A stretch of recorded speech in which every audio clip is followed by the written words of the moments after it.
नमस्कार शेतकरी बांधवांनो, आज आपण या ब्लॉगद्वारे प्रधानमंत्री पीक विमा योजना मोबाईलद्वारे कसा भरायचा हे आपण पाहू. लागणारे कागदपत्र: आठ बँक पुस्तक, सोय घोषणा पेरणीपत्र, आधार कार्ड. सगळ्यात आधी आपल्या प्ले स्टोअरमध्ये जावा. प्ले स्टोअरमध्ये क्रॉप इन्शुरन्स ॲप डाउनलोड करा, ते इन्स्टॉल करा आणि ते ओपन करा. आता ॲप ओपन करा. ॲप ओपन केल्यानंतर लॉग इन पर्याय निवडा.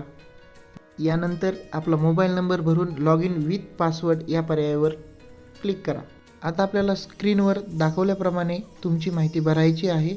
यामध्ये बँक पुस्तकावरील नाव, आधारवरचे नाव, यानंतर आधार नंबर टाकून तो व्हेरीफाय करायचा आहे. मोबाईल नंबर टाकून मोबाईल नंबर व्हेरीफाय करायचा आहे.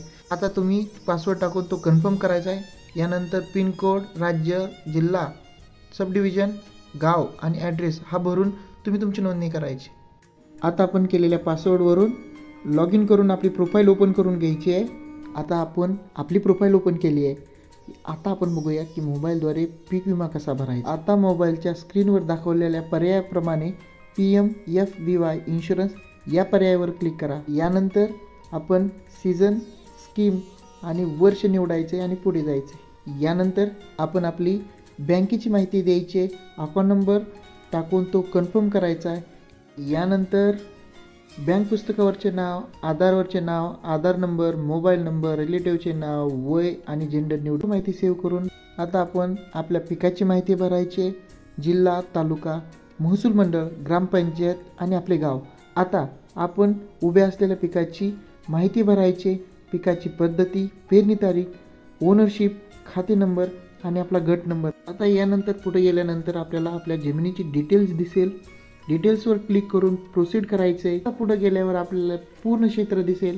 त्या क्षेत्रावर किती प्रीमियम आहे, गव्हर्नमेंटचा किती आहे, सेंट्रल गव्हर्नमेंटचा किती आणि फार्मरचा शेअर किती हे दिसणार. आता आपल्याला कागदपत्र अपलोड करायचे आहेत. बँक पासबुक, 7/12 किंवा 8 आणि पेरणीचे सोय घोषणापत्र. सर्व कागदपत्र अपलोड झाल्यावर ते सबमिट करायचे. आता प्रोसीड फॉर पेमेंट करायचं आहे.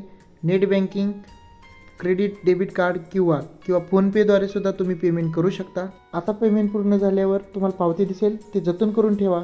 अशा प्रकारे तुमचा पीक विमा मोबाईलवर सोप्या पद्धतीने भरला जाईल.